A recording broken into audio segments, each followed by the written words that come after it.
This is a Cupra Born, and in this video I'm going to give you guys my review, my opinion on this car and tell you why I think this is better than the Volkswagen ID.3. I just want to take a second to thank today's video sponsor, Zaptec, with their Zaptec Go home charger.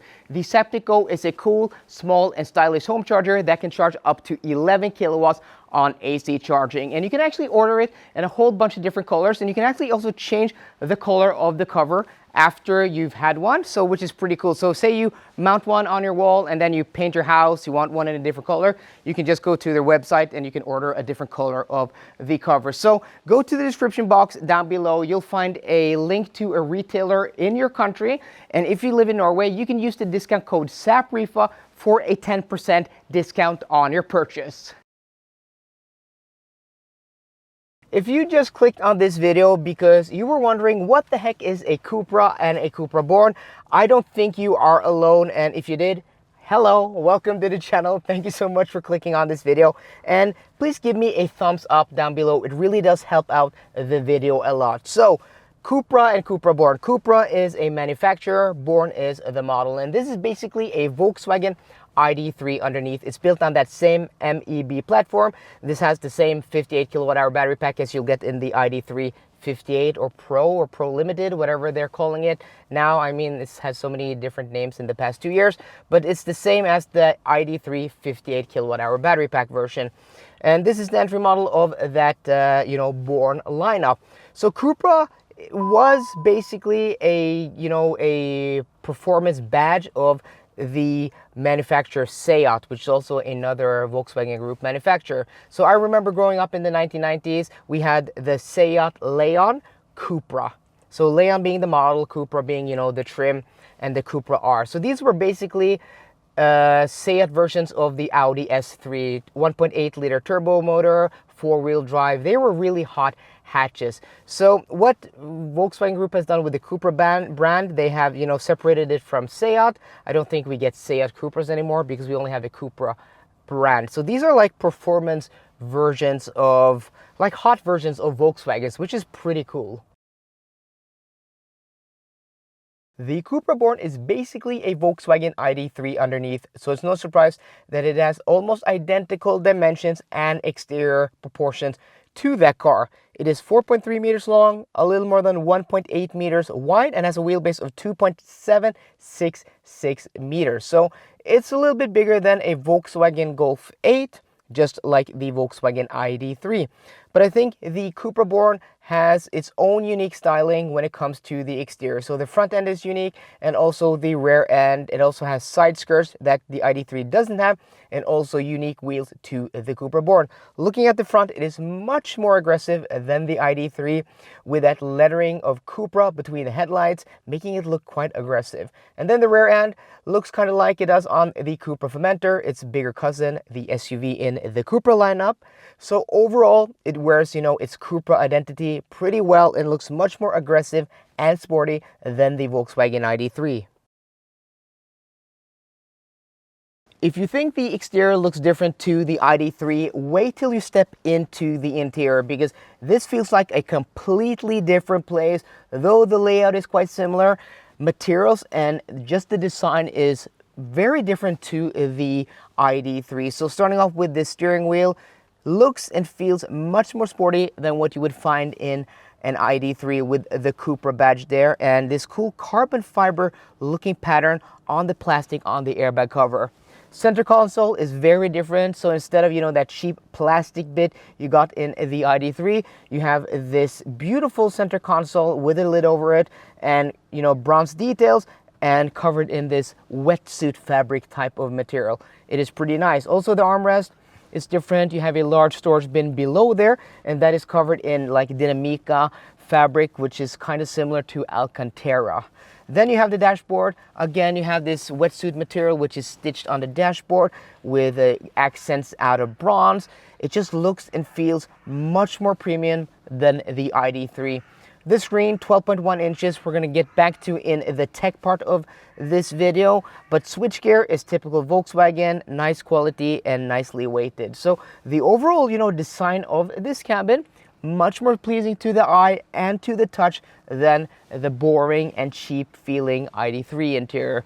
Doors also covered in Dinamica, and though the materials are much cheaper, it's still much nicer than the ID.3. Hopping into the rear seat of the Cupra Born, it's actually quite spacious and roomy for being this size vehicle. Remember guys, it's just a tad bit bigger than a Volkswagen Golf. So this seat is set to my driving position. I'm 5'10" or 178 centimeters tall, and I still have about this much knee room. Headroom is even better at about this much, so even taller people are going to be comfortable in the rear seat. And also, you know, the height of the seat cushion here is pretty nice, and also even the length. You can see that it is extend, you know, longer than in much bigger cars I've sat in the rear seat of. And also, you know, the height of the floor is pretty nice. My feet slide really nice under the front seat. Materials though, I mean, it's hard touch plastics like in every other vehicle in this class. You have 2 USB-C ports, and that's just about it. You're gonna be quite cramped if you sit 3 adults abreast here, so I think 2 adults over longer trips is still gonna be quite comfortable. Because this is an MEB platform car, when it comes to cabin tech, infotainment system, ergonomics, and just the controls you interact with on a daily basis, it is a bit of a mixed bag. And if you've seen any of my videos on the MEB platform cars previously, ID.3, ID.4, Skoda Enyaq, Audi Q4 e-tron, I'm not the biggest fan. So we're going to start off with the steering wheel, which in of itself is a nice shape. It feels nice, the leather is nice, but like the Volkswagen ID.3 and ID.4, this does have capacitive touch buttons on the steering wheel. The layout is different than what you would find on an ID Volkswagen car, so it is a little bit better, but not by much. I'm not a huge fan. You do have your adaptive cruise control settings on the left side here, and you also have your audio settings on the right side. It's easy to use, but like the volume button, you can't actually tap it like you can on a Volkswagen product car. Here you actually have to swipe it like that, like swipe your finger, which just takes away some of the functionality. At least in the ID Volkswagen cars, you have the choice to either tap or to swipe. The same thing with the cruise control on the side here. Not my favorite. You know, I find myself like when I was resting my hand here on a long trip, I'll accidentally, like when I move my hand, I'll you know, adjust the adaptive cruise control speed, which is not fortunate. You also have the same 5-inch display here as you do on the Skoda Enyaq and also the Volkswagen ID cars. I don't have a problem with the display in of itself. Let's press the you know, the brake pedal here just to turn on the ignition. It does have, it's a clear display with nice readouts. It shows you just about all the information you would want except for battery percentage. You can see here it actually only shows you range. If you want the actual battery percentage, you'll have to wait till that dips down to 10%, or you have to go into the infotainment system, which is a little bit better than what you would find on a Volkswagen product car, just because it seems to work less buggy more of the time. But I'm not a huge fan of this layout. I don't think it has better layout than the Volkswagen. So the Skoda and the Volkswagen basically have the same infotainment system underneath, but with different skins and a little bit different functionality. So first off, you don't have a dedicated home button. You have this button here that just goes to the menu there, and then here it goes to your Apple CarPlay. But if I go here again, and then I go, for example, into the car, and then you press this, it's going to go back to this screen here, which maybe is your home screen. I don't know. It's just all a little bit confusing. You do have some shortcuts here. This is your map. This is your media. And you can see how slow it is, guys. Like, this is every other Volkswagen product MEB platform car I drive is as slow as this. Did I mention it's 12.1 inches across, which is also bigger than what you'd get on an ID.3, which is nice. I do like the size and the screen quality. It's just the infotainment system is not very good. You have your Apple CarPlay shortcut here. And then again, like, I want to go home, so okay, maybe that is your home button, but why don't you just put a house on it? It's so like unintuitive. And then you have your consumption here. So sometimes when I press the consumption, it jumps to a different screen. Many times it's just gone to Apple CarPlay. And also here, like this looks like consumption, like you want to see your data, but here it gives you your car status. And then you have to press the data there. And guys, I do apologize, this is in Norwegian, but I didn't bother even setting it to English, but you get the general layout. Also, if you want to go to your battery percentage, I think you go here, and then you go here again. No, that's not it. You go here, and then you go here, E control. So a lot of presses, instead of just having it here in the display, like basic information like your battery percentage, is something you should have just easily readable on your fingertip. And then you also have, like the ID cars, you have your buttons to tap here for your HVAC, but it's not illuminated at night. I do apologize, guys, I am sick. It's not illuminated at night, so it's just an annoyance to use. You don't know what you're doing. Also, every time you get into the car, you have to switch off the lane keep via this screen here, which is annoying. It's just not the most intuitive. There are a lot of other systems that are much easier to use. And also, lastly, the navigation system, which is this one here. Once you want to do a search, you press this. Instead of just going into the keyboard, it gives you like this suggestion, and then you have to press up here once again, which is just an annoyance. And then also, this is better than what you had on the Enyaq at least. You have your space bar there, but every other car has it down here. Your phone has it there, your tablet, your computer. It's just not intuitive to use. So again, not my favorite infotainment system.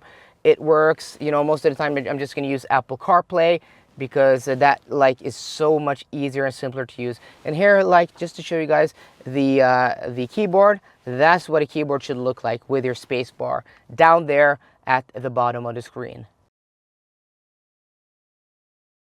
When you take the Cupra Born out on the road, it's actually a very sporty driving experience, and much more sporty than I thought it was going to be.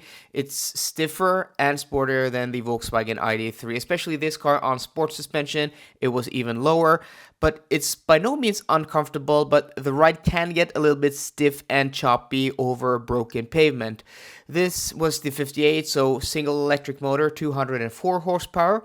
0 to 100 kilometers an hour in 7.3 seconds. Doesn't sound impressive in 2022, but considering the size of this car, the short wheelbase, it being only a rear wheel drive and kind of light for an EV, it actually felt quite sporty, especially the steering, though light, actually had some feedback. I enjoyed driving this car on some twisty roads.